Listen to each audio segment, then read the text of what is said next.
Now we are going to discuss section 59 of the CRPC, that is discharge of the person apprehended। कि जो गिरफ्तार किया गया व्यक्ति है उसको डिस्चार्ज कैसे किया जाएगा, छोड़ा कैसे जाएगा। तो यहां लिखा कि no person who has been arrested, कोई भी व्यक्ति जो गिरफ्तार किया गया है बाय अ पुलिस ऑफिसर, किसी पुलिस अधिकारी के द्वारा, शैल बी डिस्चार्ज, वो डिस्चार्ज नहीं किया जाए। कोई भी व्यक्ति जो पुलिस ऑफिसर द्वारा गिरफ्तार किया गया वो डिस्चार्ज नहीं किया जाएगा, एक्सेप्ट बगैर, ऑन हिज ऑन बॉन्ड, उसके खुद के बॉन्ड के बगैर, और ऑन बेल या जमानत पर लिए बगैर, और under the special order of the magistrate, या मजिस्ट्रेट के किसी स्पेशल ऑर्डर के बगैर। खुद के बॉन्ड, जमानत या मजिस्ट्रेट के स्पेशल ऑर्डर के बगैर किसी भी व्यक्ति को छोड़ा नहीं जाएगा जिसको गिरफ्तार किसी पुलिस अधिकारी द्वारा कर लिया गया है। Now a question might arise in your minds, आपके दिमाग में एक सवाल आ सकता है कि इसका meaning section 59 of the CrPC है, वो मैजिस्ट्रेट को एक पावर देता है कि वो किसी भी व्यक्ति को डिस्चार्ज कर सकता है। आप ऐसा सोच सकते हैं, लेकिन ऐसा नहीं है।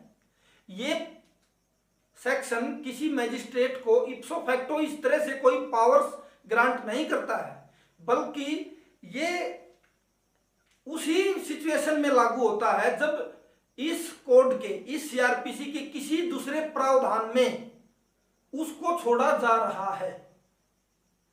मीनिंग देयर बाय ये एक जनरल क्लॉज है, और स्पेसिफिकली जब आप कहीं उसको रिलीज करना चाहते हैं या डिस्चार्ज करना चाहते हैं तो वो इस कोड के किसी प्रावधान में आपको रिलीज करना होगा, ना कि आप सेक्शन 59 लिखें और उसको रिलीज कर दें। This section does not itself confer power on any magistrate to release on bail. ये कोई पावर नहीं देता है कि आप उसको बेल पर रिलीज कर देना हो। It only provides for release of a person arrested without warrant when under other provisions of the code, इस कोड के दूसरे प्रावधानों में he has been ordered to be released, कि जब उसको छोड़ने के आदेश इस संहिता के दूसरे प्रावधानों में कर दिया गया है, ऐसा कोई ऑर्डर कर दिया गया है किसी दूसरे प्रावधान में, उस समय की बात सेक्शन 59 करता है, ना कि सेक्शन 59 इटसेल्फ कोई पावर ग्रांट करता है किसी भी मैजिस्ट्रेट को, ऐसा नहीं है।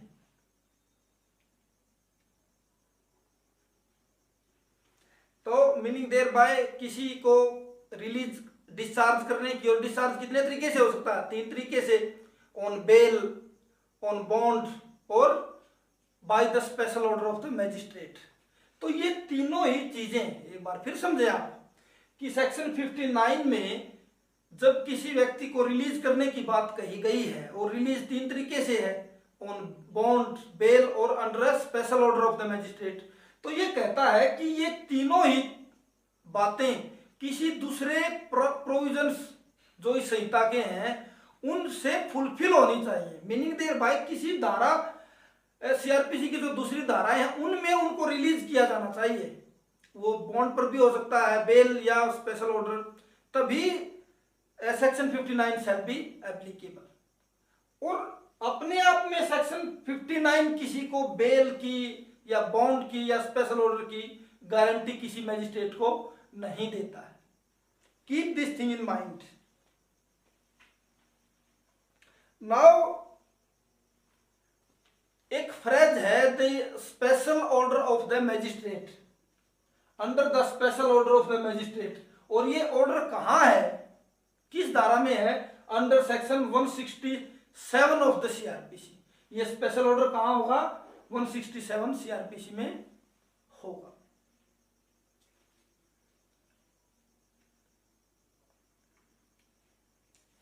नाउ आपने सुना भी होगा, या हम जब आपको इंटरप्रिटेशन पढ़ाएंगे तो बताएंगे, एक मैगजीम है एजुस्टम जेनरिस। एजुस्टम जेनरिस का मीनिंग क्या है कि जब 3 बातें एक साथ कही जाती हैं तो ये मतलब निकाला जाता है कि पहली बात का जो मीनिंग है वही सेकंड का है लगभग, और वही थर्ड चीज का भी मीनिंग है।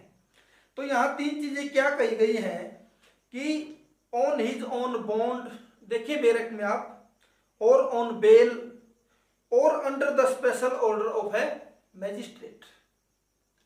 तो ये तीनों चीजों के ऊपर वेदर एडजुस्टम जनरिस एप्लीकेबल होगी या नहीं होगी, इस बात की पड़ताल अब हम कर रहे हैं। देखिए ये बात कहां आई, क्यों आई ये बात आई कि if the arrest is found to be illegal, अगर अरेस्ट इलीगल है तो there would arise no question of releasing the accused on his on bond और ऑन बेल, कि जब किसी को इलीगली अरेस्ट किया जाता है तो उस टाइम पर अपराधी को उसके खुद के बॉन्ड पर या बेल पर छोड़ने की बात नहीं उठती, बल्कि जो प्रॉपर वे है वो क्या है, उसको रिलीज करने का या डिस्चार्ज करने का under the special order of A magistrate, कि उसे मैजिस्ट्रेट के स्पेशल ऑर्डर द्वारा ही छोड़ा जाना चाहिए, कि जब अरेस्ट इलीगल है, लीगल नहीं है, अनलॉफुल है। तो वहां बात आई कि whether ejusdem generis might be applicable there. अगर इन तीनों चीजों को देखें, बेल, बॉन्ड और special order of the magistrate, तो आंसर इज नो, कि ejusdem generis shall not be applicable, ejusdem generis applicable नहीं होगी।